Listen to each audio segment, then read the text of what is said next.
In this session we're going to show you how to paint your ceramic African mask. In the last session we built our ceramic African mask and we talked about the patterns and the way that we designed it. In this session you're going to be using the paint, the underglaze, the ceramic underglaze, to paint your African mask.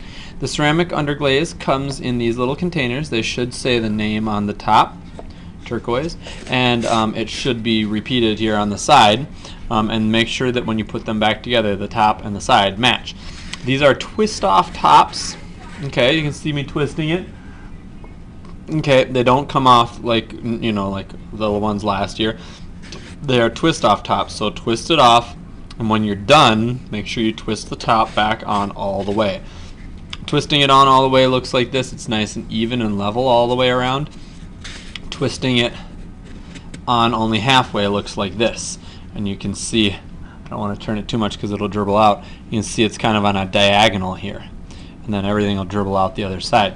So please twist it on all the way. If you have trouble twisting it off or twisting it back on, please just ask me, and I will help you the best I can. Okay, so I'm going to start by making mine turquoise, since that's what I've got in my hand here, and I chose that ahead of time. If it's a little chunky, you can just simply take your brush and stir it up with the back of your brush, kind of swipe the stuff off the side, and then just stir it up like this, and take a paper towel and wipe the back of your brush off so you're not getting the paint all over your hands. Okay, and that'll be my blotting paper. Okay, you can see my water is dirty from my last session of painting, so I'm just going to dump my dirty water into my dirty water cup. Going to get some nice clean fresh water in here. Swish it around because it kind of was sitting for a while. Blot my brush out. Alright, there we go. Got a nice kind of clean cup now for rinsing. Okay, now I'm going to start painting my mask. Please don't lift your mask off. Yours is probably still greenware, which means it's extremely fragile, and if you pick it up it might easily break right along the middle seam here. So what I'm going to do is I'm just going to twist it, and I'm going to hold the cardboard piece, and I'm going to be tilting mine back and forth so that you can see it in the camera. You don't need to tilt yours back and forth. You can probably just paint with yours sitting on the edge of your table. So we're going to paint what's called an underlayer first. You're just going to take your paint and you're going to lay it on fairly thickly, whatever color you decide on, and we're going to paint over this later in our next session to do some of the patterns and designs on the mask. So I'm just going to take this, and notice how I just brush back and forth. I'm not going to paint on my mouth because I'm going to paint that something different, and it's raised up, so I don't need to paint that. But like this design there, I'm going to paint over that with a different color in just a minute. I'm going to paint up here, and like this little triangular piece, I'm not going to paint on that because I'm going to paint it a different color later, and it's raised up so I can kind of ignore that one, so to speak. And notice that I'm just kind of twisting this so that you guys can see it better, whereas you won't need to do that. Now you can choose any kind of colors you want. Remember, we said the main objectives were that you have a mask that's symmetrical and nicely crafted.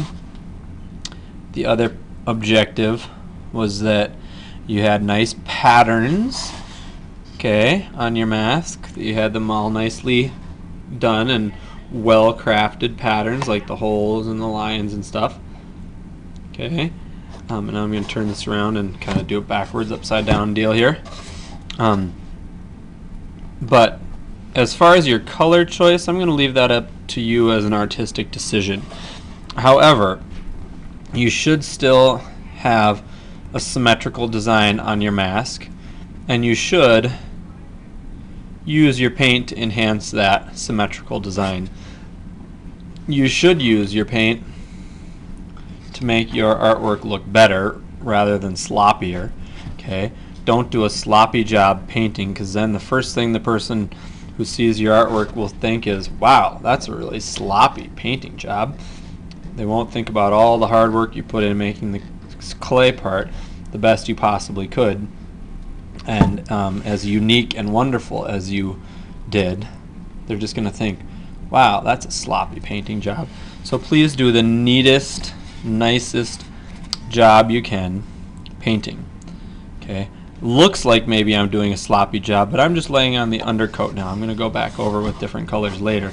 And whoops, see, you got to be careful. Mine luckily is fired and did not break. But if yours is still greenware, it will break if you do that. And then you will have to start over. So please be very careful and don't bend these back and forth like I am doing. Mine is fired for the purpose of doing the demonstration, because I knew that something like that would happen.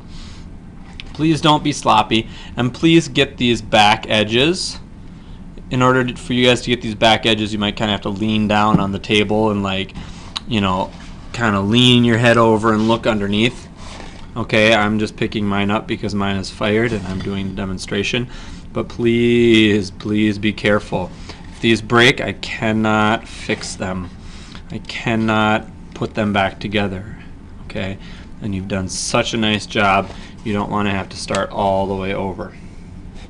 Okay, so here we go. I'm painting the last bits here.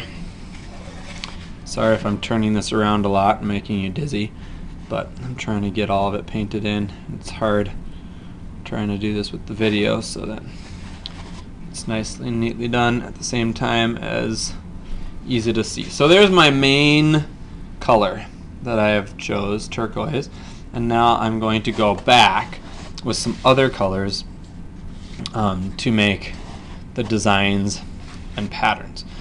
When you're done with the paint color, wash your brush out really well.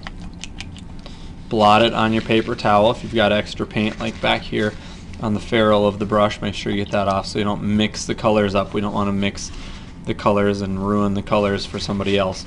And make sure when you're done with the color, you take the lid and screw it back on tightly and set it nicely back into the bin.